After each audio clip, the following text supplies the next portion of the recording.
নমস্কাৰ, আজি হৈছে 11 নৱেম্বৰ মঙলবাৰ। এই মুহূৰ্তত সমগ্ৰ ৰাজ্যবাসীৰ বাবে আহি পৰিছে আজি সন্ধিয়াৰ বহুকেইটা ডাঙৰ খবৰ। জনাইছো আজি সন্ধিয়াৰ প্ৰথমটো ব্ৰেকিং নিউজ। দিল্লীত বিস্ফোৰণ আৰু অসমত উল্লাস একাংশৰ। কাইলৈৰ পৰা হ'ব গ্ৰেপ্তাৰ।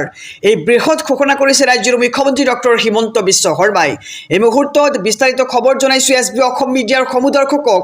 দিল্লীৰ কাণ্ডক লৈ অসমত গ্ৰেপ্তাৰ হ'ব পাৰে বহু লোক।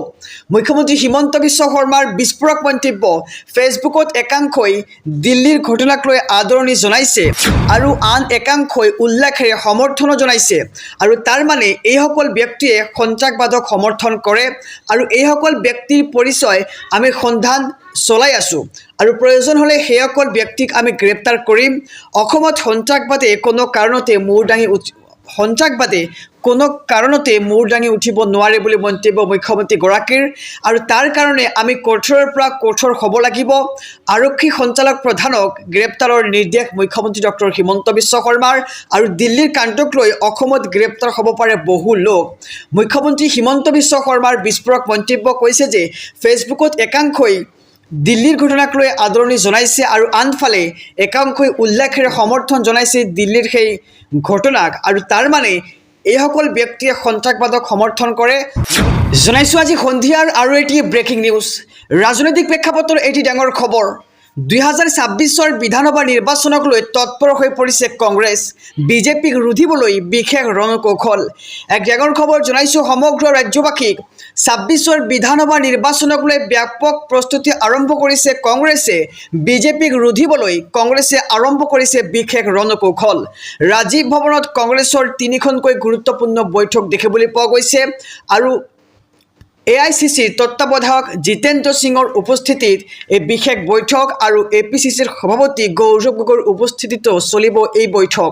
আৰু বৈঠকত 26 বিধানসভা নিৰ্বাচনৰ ইস্তাহাৰক লৈ আলোচনা আৰু ইস্তাহাৰত কোনবোৰ বিষয় থাকিব সেই সন্দৰ্ভত আলোচনা কৰা হ'ব। আৰু সাংসদ প্ৰদ্যুৎ বৰদলৈৰ সভাপতিত্বত অনুষ্ঠিত হ'ব সেই বিশেষ বৈঠকখন। আৰু BTCক লৈও চলিব দ্বিতীয়খন গুৰুত্বপূৰ্ণ বৈঠক আৰু ৰাজীৱ ভৱনত কংগ্ৰেছৰ 3খনকৈ গুৰুত্বপূৰ্ণ বৈঠক অনুষ্ঠিত কৰা হ'ব আৰু AICCৰ তত্ত্বাৱধায়ক জিতেন্দ্ৰ সিঙৰ উপস্থিতিত হ'ব বিশেষ বৈঠক। জনাইছো সন্ধিয়াৰ আৰু এটি ব্ৰেকিং নিউজ। দিল্লী বিস্ফোৰণৰ A to Z তথ্য দিবলৈ লৈছো। দিল্লী বিস্ফোৰণৰ আঁৰত আছে জইচ-ই মহম্মদ আৰু দিল্লী কাণ্ডৰে কানেকশ্যন চিকিৎসকৰ। ঘটনা সংঘটিত কৰা I-20 বাহন ঘটনাস্থলীলৈ চলাই আনিছিল ডক্টৰ ওমৰে আৰু দিল্লীৰ ঘটনাৰে জড়িত সন্দেহ ডক্টৰ ওমৰ নবীক আৰু চিকিৎসকজনৰ সন্ধানত আৰক্ষীৰ অভিযান অব্যাহত আছে। দিল্লী বিস্ফোৰণৰ পূৰ্বে গ্ৰেপ্তাৰ জম্মু কাশ্মীৰৰ 4জন চিকিৎসকক আৰু ডক্টৰ মুজামিল শাকিল, আদিল আহমেদ ৰাথেৰ, চিকিৎসক মইনুদ্দিন সৈয়দ, শাহিন সাদিকক ইতিমধ্যে গ্ৰেপ্তাৰ কৰা হৈছে আৰু দিল্লীৰ বিস্ফোৰণৰ সৈতে কানেকশ্যন চিকিৎসক কেইজনৰ আৰু জব্দ কৰা হৈছে ৰাইফল, পিষ্টল আৰু বৃহৎ পৰিমাণৰ বেটাৰী। আৰু কাশ্মীৰৰ চিকিৎসক মুজামিল শাকিলৰ ঘৰৰ পৰা জব্দ কৰা হৈছে 2900 কেজি বিস্ফোৰক আৰু আদিল আহমেদৰ পৰা জব্দ কৰা হৈছে AK-47 ৰাইফল আৰু ডক্টৰ শাহিন সাইদৰ বাহনৰ পৰা জব্দ ৰাইফল আৰু জীৱন্ত কাৰ্টিজ। আৰু ভয়াৱহ বিস্ফোৰণত এই পৰ্যন্ত 12জন নিহত হৈছে আৰু আহত হৈছে 24জনকৈ লোক। আৰু NIA NSGৰ তদন্ত অব্যাহত ইতিমধ্যে আছে আৰু বঢ়াই দিয়া হৈছে নিৰাপত্তা ব্যৱস্থা। I-20 বাহনত ঘটোৱা হৈছিল এই বিস্ফোৰণ আৰু ইয়াৰ পিছত মুহূৰ্ততে বিস্ফোৰিত হয় 8খনকৈ বাহন আৰু থিতাতে এজন আৰু হাস্পাতাললৈ নিয়াৰ পথত 7জনৰ মৃত্যু হয় আৰু হাস্পাতালত 2জন। বৰ্তমানলৈ 10জন লোকৰ মৃত্যু হৈছে। আৰু লালকিল্লা মেট্ৰ' ষ্টেচনত গেট নং 1ৰ সমীপত কুটাঘাট আৰু সন্ত্ৰাসবাদীয়ে বাছি লৈছিল ভাৰতৰ স্বাভিমান লালকিল্লা অঞ্চল আৰু CCTV কেমেৰাত ধৰা পৰিছিল বহুতো দৃশ্য। আৰু মোদীৰ আদেশ, গৃহমন্ত্ৰীৰ একশ্যন, হস্তম হৈছে আৰক্ষী। দিল্লী কাণ্ডৰ পাছতেই দেশৰ কেইবাখনো ৰাজ্যত হাই এলাৰ্ট জাৰি কৰা হৈছে। দেশৰ প্ৰতিখন ব্যস্ত চহৰত চলিছে আৰক্ষীৰ তীব্ৰ অভিযান আৰু দিল্লী বিস্ফোৰণৰ পিছত মহানগৰীত নিষিদ্ধ হৈছে তালাচী দোষীক ৰেহাই দিয়া নহ'ব আৰু দিল্লী কাণ্ডক লৈ ৰাজনাথ সিঙৰ এই বৃহৎ মন্তব্য অতি সোনকালে তদন্তৰ প্ৰতিবেদন প্ৰকাশ পাব আৰু বিস্ফোৰণত জড়িত আটাইয়ে শীঘ্ৰেই পাব শাস্তি মন্তব্য কৰিছে ৰাজনাথ সিঙে। ইফালে দিল্লীৰ ভয়ংকৰ বিস্ফোৰণক লৈ প্ৰধানমন্ত্ৰীৰ বৃহৎ ঘোষণা, এটা কুটাঘাতকাৰীক বিচাৰি উলিওৱা হ'ব আৰু কোনো হাৰি নাযাব। ওৰে নিশা মই তদন্তকাৰী সন্থাৰ সৈতে বাৰ্তালাপ কৰিছোঁ আৰু মোৰ হৃদয় বিষাদেৰে ভৰি আছে। নিহত আহত পৰিয়াললৈ গভীৰ সমবেদনা জ্ঞাপন কৰিছে দেশৰ প্ৰধানমন্ত্ৰী নৰেন্দ্ৰ মোদীয়ে। আৰু আনহাতে দিল্লীৰ বিস্ফোৰণৰ পাছত অসমত একাংশই কৰিছে ফূৰ্তি আৰু অসমত এয়া কেতিয়াও মানিলেও নহ'ব, সকলোকে গ্ৰেপ্তাৰ কৰা হ'ব।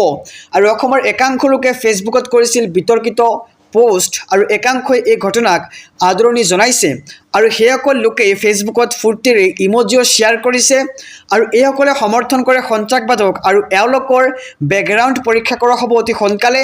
আৰু ইতিমধ্যে DGPক দিয়া হৈছে নিৰ্দেশ আৰু শীঘ্ৰে গ্ৰেপ্তাৰ কৰা হ'ব এই লোকসকলক। আৰু দিল্লী কাণ্ডত উল্লেখ কৰা সকলক স্পষ্ট সকিয়নি ৰাজ্যৰ মুখ্যমন্ত্ৰী ডক্টৰ হিমন্ত বিশ্ব শৰ্মাৰ। জনাইছোঁ সন্ধিয়াৰ আৰু এটি ব্ৰেকিং নিউজ।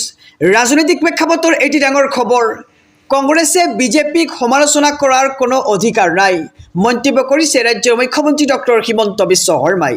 জনাইছোঁ খবৰ, কংগ্ৰেছে বিজেপিক সমালোচনা কৰাৰ অধিকাৰ নাই আৰু কংগ্ৰেছে কৰি যোৱা নিজৰ কামৰ বাবে নিজে লাজ পায়। কংগ্ৰেছে দিয়া ধুতি আৰু লুঙিতকৈ কিবা সস্তীয়া বস্তু আছে নেকি প্ৰশ্ন কৰিছে ৰাজ্যৰ মুখ্যমন্ত্ৰীগৰাকীয়ে।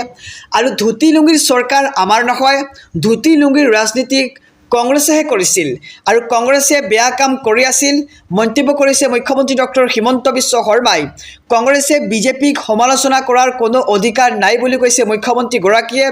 কংগ্ৰেছে কৰি যোৱা নিজৰ কামৰ বাবে নিজেই লাজ পায় আৰু কংগ্ৰেছে দিয়া ধুতি আৰু লুঙিতকৈ কিবা সস্তীয়া বস্তু আছে নেকি প্ৰশ্ন কৰিছে মুখ্যমন্ত্ৰীগৰাকীয়ে। আৰু কংগ্ৰেছে বিজেপিক সমালোচনা কৰাৰ অধিকাৰ নাই বুলি কৈছে ৰাজ্যৰ মুখ্যমন্ত্ৰী ডক্টৰ হিমন্ত বিশ্ব শৰ্মাই। জনাইছোঁ আৰু এটি ব্ৰেকিং নিউজ, ডাঙৰ খবৰ, ৰাজধানী দিল্লীৰ ভয়ংকৰ বিস্ফোৰণৰ পাছতেই মুকলি কৰা হৈছে কেইটামান বিশেষ হেল্পলাইন নম্বৰ। দিল্লী আৰক্ষীৰ নিয়ন্ত্ৰণ কক্ষৰ হেল্পলাইন নম্বৰ, জৰুৰীকালীন নম্বৰ 112 আৰু আহতসকলৰ পৰিয়ালৰ বাবে হাস্পতালৰ নম্বৰ আৰু এইমছৰ শল্য কেন্দ্ৰৰ নম্বৰ মুকলি কৰা হৈছে। জনাইছোঁ নম্বৰকেইটা সবিস্তাৰে। ৰাজধানী দিল্লীৰ ভয়ংকৰ বিস্ফোৰণৰ পাছতেই আৰক্ষীয়ে মুকলি কৰিছে বিশেষ হেল্পলাইন নম্বৰ মুকলি। দিল্লী আৰক্ষীৰ নিয়ন্ত্ৰণ কক্ষৰ হেল্পলাইন নম্বৰ নোট কৰক 01122910010 আৰু 22910011 মুকলি কৰা হৈছে জৰুৰীকালীন নম্বৰ 112 আৰু আহতসকলৰ পৰিয়ালৰ বাবে মুকলি হাস্পতালৰ নম্বৰ আৰু হাস্পতালৰ নম্বৰটো হৈছে 01123233400 আৰু এটা নম্বৰ হৈছে 23239249 আৰু মুকলি এইমছৰ শল্য কেন্দ্ৰৰ নম্বৰ আৰু এইমছৰ শল্য কেন্দ্ৰৰ নম্বৰ হৈছে 01126594405 আৰু ৰাজধানী দিল্লীৰ ভয়ংকৰ বিস্ফোৰণৰ পাছতেই আৰক্ষীয়ে মুকলি কৰিছে হেল্পলাইন নম্বৰ। আমি সবিস্তাৰে জনাইছোঁ SB অসম মিডিয়াৰ সমদৰ্শকক। মুখ্যমন্ত্ৰী পদৰ পৰা আঁতৰোৱা হ'ব হিমন্ত বিশ্ব শৰ্মাক, বিজেপিৰ ভিতৰতে চলিছে ৰণকৌশল। এক বিস্ফোৰক মন্তব্য কৰিছে APCCৰ সভাপতি গৌৰৱ গগৈয়ে। এই মুহূৰ্তৰ খবৰ জনাইছোঁ, এক ডাঙৰ খবৰ, হিমন্ত বিশ্ব শৰ্মাক আঁতৰোৱা হ'ব মুখ্যমন্ত্ৰী পদৰ পৰা। বিজেপিৰ ভিতৰতে চলিছে হিমন্ত বিশ্ব শৰ্মাক আঁতৰোৱাৰ এক ৰণকৌশল। নিজৰ দলৰে ভিতৰতে কোনেও নুশুনা হৈছে তেওঁৰ কথা আৰু ক্ৰমাৎ অকলশৰীয়া হ'বলৈ ধৰিছে মুখ্যমন্ত্ৰী হিমন্ত বিশ্ব শৰ্মা আৰু মুখ্যমন্ত্ৰীৰ বিৰুদ্ধে বিস্ফোৰণ আনিছে এইবাৰ গৌৰৱ গগৈয়ে। আৰু ক্ষমতা যোৱাৰ দিনাই তুলিৰাম ৰংহাঙক লৈ বিদেশলৈ যাব হিমন্ত বিশ্ব শৰ্মা আৰু ছিংগাপুৰলৈ পলাব লাগিব হিমন্ত বিশ্ব শৰ্মা আৰু তুলিৰাম ৰংহাঙে। আৰু ছিংগাপুৰলৈ পলাব লাগিব হিমন্ত বিশ্ব শৰ্মা আৰু তুলিৰাম ৰংহাঙে এনেদৰে এতিয়া মন্তব্য কৰিছে। আৰু সৰ্বানন্দ সোণোৱালৰ দিনত জাতি মাটিৰ কথা শুনিবলৈ পাইছিলোঁ, কিন্তু হিমন্ত বিশ্ব শৰ্মাৰ দিনত শুনিছোঁ বেদখল আৰু লুণ্ঠনৰ কথা। আৰু কংগ্ৰেছত থাকোঁতে যিসকলে লুণ্ঠন কৰিছে সেইসকল এতিয়া বিজেপিত গৈছে আৰু হিমন্ত বিশ্ব শৰ্মাক আঁতৰোৱা হ'ব মুখ্যমন্ত্ৰী পদৰ পৰা।